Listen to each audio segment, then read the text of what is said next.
أهلا بكم في همس الحيوان. أتمنى تكونوا بخير. شكرا لكم على تعليقاتكم الجميلة وتشجيعكم. والنهاردة هنكمل سلسلة عن الحيوانات الضالة اللي في الشوارع، سواء كانت قطط أو كلاب. المرة اللي فاتت اتكلمنا عن القطط، النهاردة هنتكلم عن الكلاب. الكلاب يا جماعة فعلا اللي في الشارع مش وحوش، بالعكس هم أرواح بتدافع عن نفسها وتلاقي أمان وسط خوف وجوع.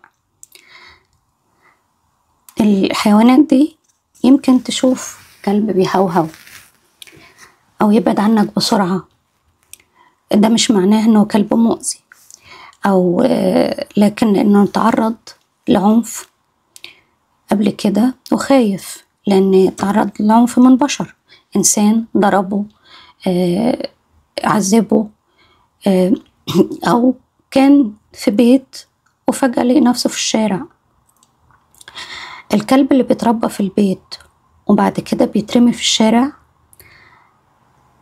ده بيبقى ما يعرفش يأذي ولا يعرف يعض ولا يعرف يعمل أي حاجة، بس كونه إنه هو تعرض للموقف ده فهو مش عارف يعمل إيه، فكون إنه ممكن يجري أو ممكن يهوهو جامد لأنه هو عايز يدافع عن نفسه، لكن مش مؤذي خالص لأنه اتعرض لموقف فجأة. يعني كان في بيت بياكل بيشرب في أمان، في أكل، في كل حاجة فجأة، وفي صاحب. المشكلة صاحب، بغض النظر عن الأكل والشرب، الأكل ده ربنا هيرزقه، هيلاقي أكل وهيلاقي شرب، بس المشكلة الصاحب اللي رماه في الشارع مش لاقيه، وهو مستغرب ان ازاي ليه حصل فيه كده، هو عمل ايه، لانه هو فكر ان هو ممكن عمل حاجة مش كويسة، لانه اترمى يعني ليه صاحبي سابني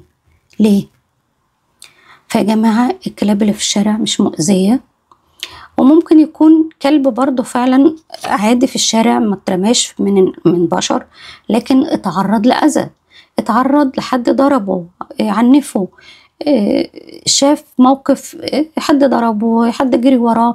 انا بشوف كتير اطفال بتجري ورا الكلاب تضربها بالطوب، مش عارفة ايه حاجات دي، والبشر ما بيعملوش اي حاجة ولا اي رياكشن، ولا حتى يقولوا لا يا ابني ده حيوان مثلا ما يصحش، ده يروح زينا زيك، من حقها تعيش، ربنا خلقها علشان تعيش، علشان تشاركنا الكون ده، ولها فوائد زي ما قلت قبل كده، مفيش حاجة من غير فايدة، كل حاجة ربنا خلقها لها فايدة. انت مش عارف او انت مش فاهم، حاول تفهم، حاول تقرأ، حاول تتعلم. مفيش إنسان مننا مش بيتعلم، كلنا بنتعلم، كلنا بنفهم. ما اتخلقناش كده فاهمين ولا عارفين ولا نعرف، ما اتخلقناش كده نزلنا نقرأ ونكتب، لا، اتعلمنا. فعادي، من فضلك اقرأ، من فضلك افهم، خلي عندك ثقافة وعي، عندك إدراك إن ده روح ربنا خلقها، من حقها تعيش، من حقها تتنفس. ما قلتلكش حبهم بس ما تأذيهمش، بلاش تأذي، بلاش نأذي يا جماعة أرواح بريئة ملهاش أي ذنب، كل ذنبها إن هي اتخلقت في أماكن أو في وضع مش صح، مع ناس مش صح. فيا جماعة من فضلكم يا ريت ننشر الوعي جامد جدا عن الرفق بالحيوان. يا جماعة ارحموا الحيوانات اللي هي ملهاش ذنب، اللي بتتضرب كل يوم، اللي بتتسحل، اللي بتترمي في الزبالة، مناظر بشعة. في يا جماعة جمعيات، في ملاجئ، مضايقك قوي ودي ملجأ، ودي جمعية. على فكرة الكلاب مش نجسة خالص، اقرأ وتعلم وافهم، ما تمشيش ورا حاجات كده يعني زي بابا وماما قالوا لي خلاص انا همشي كده عمياني، لا، لازم اقرا، لازم افهم. مش كل حد يجي يقول لي كلام لازم انا اسمعه واصدقه، لا، اقرا، افهم، اتعلم.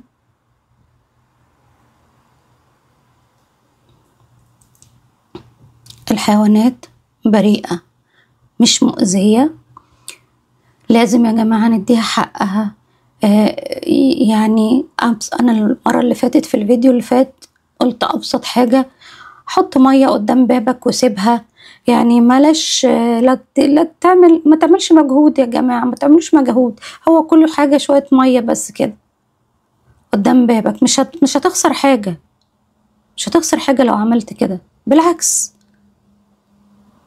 ده انت لو زقيت حيوان قطة او كلب عدى كده وكان عطشان في الحر الجامد اللي كان ده في مصر او في اي مكان، شوف ربنا هيعمل معاك ايه.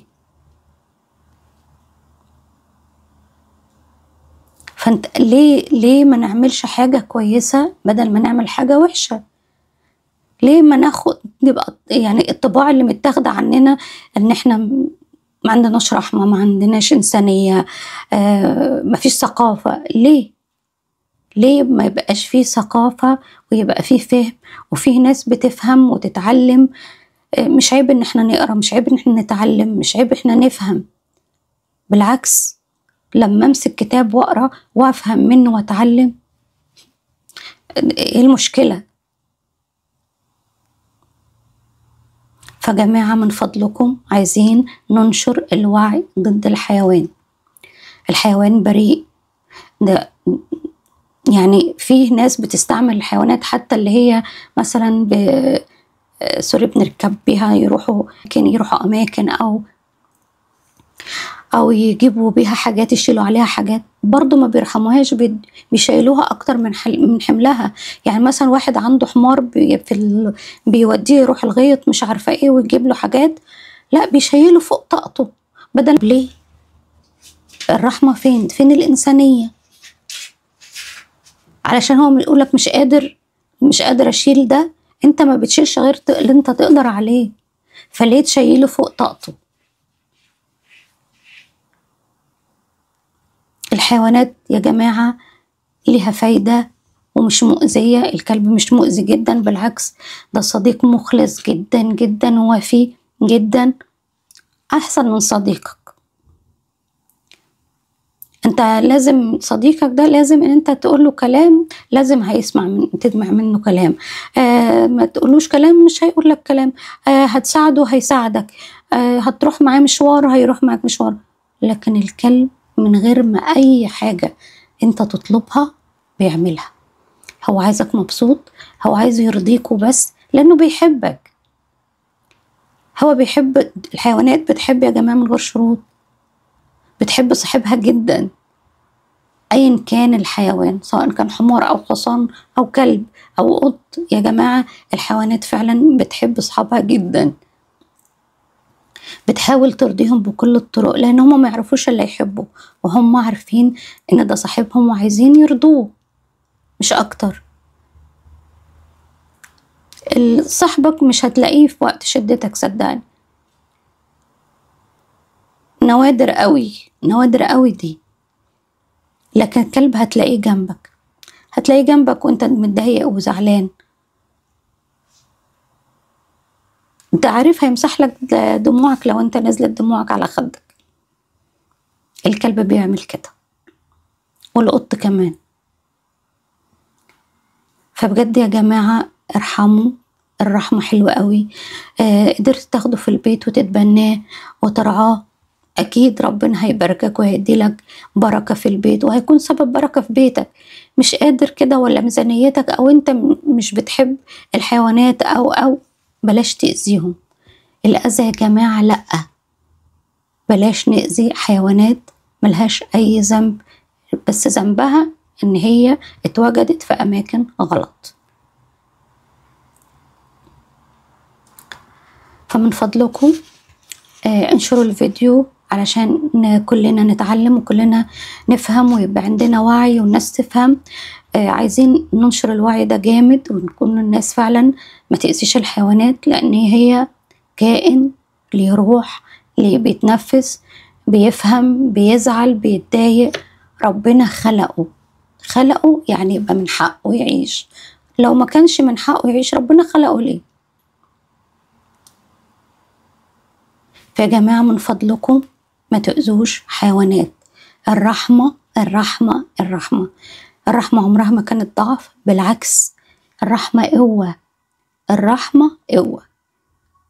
دي من يعني المفروض كإنسان وكإنسانيتنا وعندنا إنسانية ما نعملش ده، نرحم. احنا بنطالب بنرحم بعض. فيا جماعة ارحموا الحيوانات.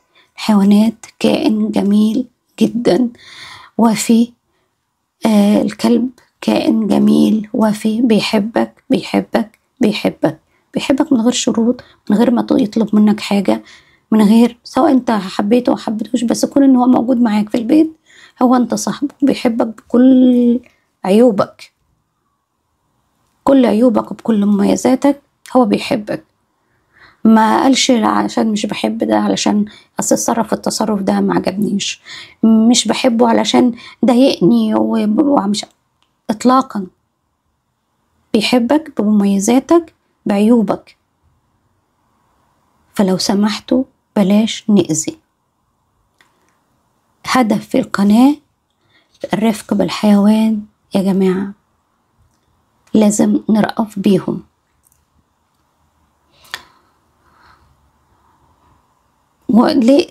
ليه نحرمه بالأمان؟ ليه نحرمه من أكل؟ ليه نحرمه من المية؟ ليه؟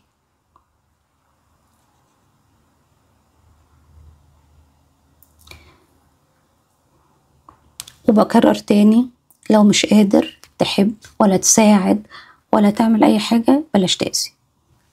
مش قادر تساعد بلاش تأذي. ربنا خلقهم يا جماعة عشان يعمروا معانا الأرض ويتنفسوا. ليه احنا نأذيهم؟